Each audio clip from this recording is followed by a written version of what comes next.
शरद पवार आणि अजित पवारांनी एकत्र यावं ही आमची सुद्धा इच्छा आहे, अशी प्रतिक्रिया रामदास आठवले यांनी दिली आहे। तर शरद पवारांनी एनडीए सोबत यावं असं आठवले म्हणाले। कोकणात उद्धव ठाकरेंना मोठा धक्का बसण्याची शक्यता आहे। माजी आमदार राजन साळवी पक्षाला रामराम ठोकण्याची शक्यता आहे। निवडणुकीत आणि निवडणुकीनंतर वरिष्ठ नेत्यांनी दखल न घेतल्याची भावना त्यांनी व्यक्त केली आहे। उद्या दुपारी 12 वाजता मंत्रालयामध्ये राज्य मंत्रिमंडळाची बैठक पार पडणार आहे। खाते वाटपानंतरची ही पहिलीच मंत्रिमंडळाची बैठक आहे। या बैठकीत बीड आणि परभणी या घटनेसंदर्भात चर्चा होण्याची शक्यता आहे। राष्ट्रवादीचे नेते नरहरी झिरवाळ यांनी मंत्रिपदाचा पदभार स्वीकारलाय। झिरवाळ यांच्याकडे अन्न आणि औषध प्रशासन खात्याची जबाबदारी आहे। माझ्या विभागाची जबाबदारी मी व्यवस्थित पार पाडेल, अशी प्रतिक्रिया झिरवाळ यांनी दिली आहे।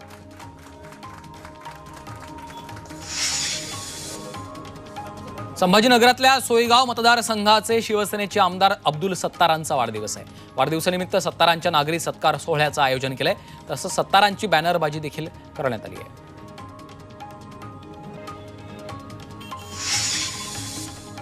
वाल्मिक कराड शरण येण्याआधी उज्जैनहून गोवा कर्नाटकला सुद्धा गेल्याची माहिती आहे। सीआयडीच्या तपासात धक्कादायक माहिती समोर आलेली आहे।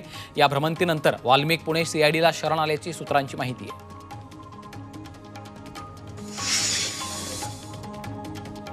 संतोष देशमुख हत्येतील प्रमुख 3 आरोपी सुदर्शन घुले, कृष्णा आंधळे आणि सुधीर सांगळे हे आता सीआयडीच्या रडारवर आहेत। यातील सुदर्शन घुले हा हत्या प्रकरणातला मुख्य आरोपी आहे। तो महाराष्ट्रातच असण्याची शक्यता आहे। तर कृष्णा आंधळे आणि सुधीर सांगळे हे दोघे राज्याबाहेर असल्याचा संशय पोलिसांना आहे।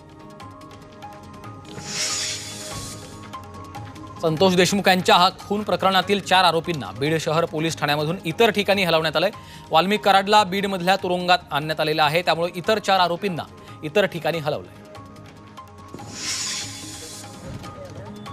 संतोष देशमुखांच्या मारेकऱ्यांना अटक करा या मागणीसाठी गेल्या काही दिवसांपासून बीड जिल्हाधिकारी कार्यालयाच्या समोर उपोषण सुरू आहे। या उपोषणाचा आज 5वा दिवस आहे। उपोषणकर्त्यांची प्रकृती खालावलेली असून धनंजय देशमुखांनी उपोषणकर्त्यांची भेट घेतली। बीडमधील सरपंच देशमुख हत्याकांडावर शिवसेनेचे आमदार दीपक केसरकरांनी प्रतिक्रिया दिली। मुख्य आरोपीला अटक झाली असून इतर आरोपींनाही लवकरच अटक होईल असं केसरकर म्हणाले आहेत। तर गुन्हेगारीला आळा घालण्यासाठी सरकार काम करतंय असं केसरकरांनी म्हटलंय। वाल्मिक कराडनं आत्मसमर्पण केलं नसतं तरीही त्याला अटक झाली असती, असं वक्तव्य शिवसेनेचे आमदार दीपक केसरकरांनी केलंय। कराडच्या कुटुंबाची आणि संबंधितांची बँक खाती गोठवल्यामुळे त्याला पोलिसांना शरण यावं लागलं, असं केसरकरांनी म्हटलंय।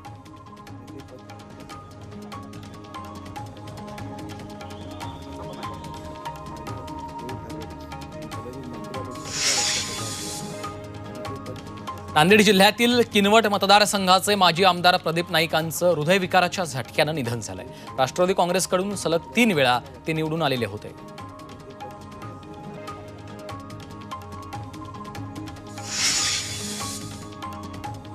दिल्ली विधानसभा निवडणुकीआधी दिल्लीमध्ये लेटर ऑफ वॉर सुरू आहे। अरविंद केजरीवालांनी आरएसएसचे सरसंघचालक मोहन भागवतांना पत्र लिहिलंय। भाजपनं केलेल्या चुकीच्या कामांचं समर्थन आरएसएस करतं का, असा सवाल केजरीवालांनी पत्राच्या माध्यमातून भागवतांना विचारलाय। यूपीमधील मुरादाबादमध्ये गोहत्या करणाऱ्या आरोपीला बेदम मारहाण केली आहे। संतप्त लोकांनी आरोपींना लाठ्या काठ्यांनी मारहाण केली। या प्रकरणी पोलिसांनी आरोपी विरोधात गुन्हा दाखल केलाय।